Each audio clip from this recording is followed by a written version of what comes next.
Reports of election site hacking rankle Florida officials, Tallahassee, Florida. AP, child's play or signs of a serious security problem in one of the nation's swing states? That's the question confronting Florida election officials who are pushing back against reports that an 11-year-old hacked a replica of the state's election website.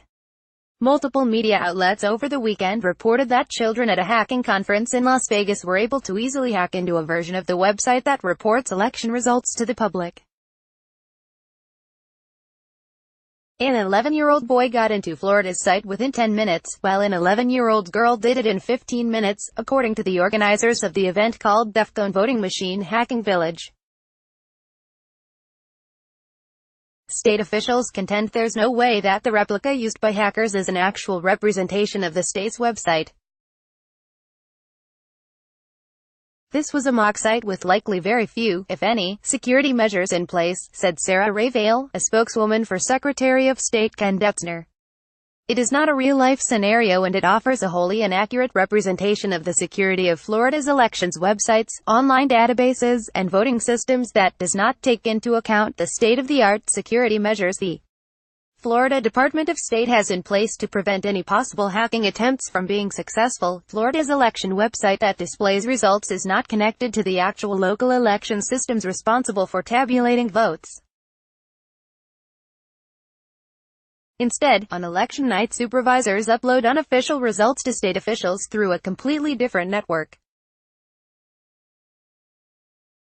Still, if someone was able to manipulate the website, it could create confusion and sow doubts about the actual results once they were announced. Investigators in May found evidence of a cyber attack on a Tennessee county's elections website from a computer in Ukraine, which likely caused the site to crash just as it was reporting vote totals during a primary. Nico Sell, one of the organizers of the event, told PBS NewsHour on Sunday that the replicas used at the conference were accurate representations. The site may be a replica, but the vulnerabilities that these kids were exploiting were not replicas, they're the real thing, the television network quoted her.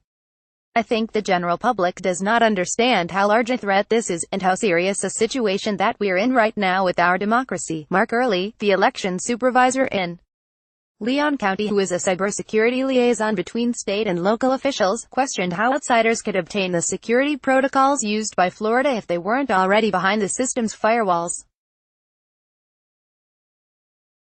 He said that all this hacking noise and misinformation plays into the hands of the folks who are trying to undermine democracy. Jeff Kossoff, a lawyer and assistant professor at the United States Naval Academy Cyber Studies Department, said states are struggling with election security threats. He said they should work with outsiders in order to see if there are flaws in their systems.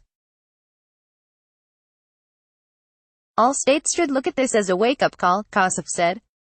What were the shortcomings identified and how they can fix it? I don't think it should be an adversarial. The reports of hacking into Florida's website that reports election results coincide with a dust-up between the U.S. Senator Bill Nelson and Governor Rick Scott over possible Russian meddling in other parts of the state's election system. Nelson last week said Russians were able to get inside the election systems of certain counties, and now have free rein to move about. He added that the threat is real and elections officials, at all levels, need to address the vulnerabilities. The senator has not provided any more details, saying that additional information is classified. Scott has demanded that Nelson provide proof of his claims. Last Friday, 2 Republicans who are on the Senate intelligence community declined to confirm or deny Nelson's statements.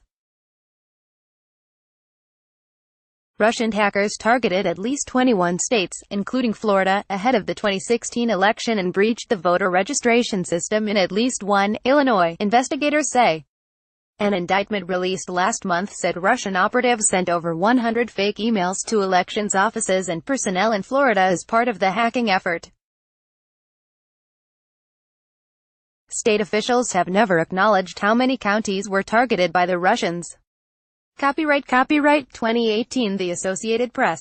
All rights reserved. This material may not be published, broadcast, written or redistributed.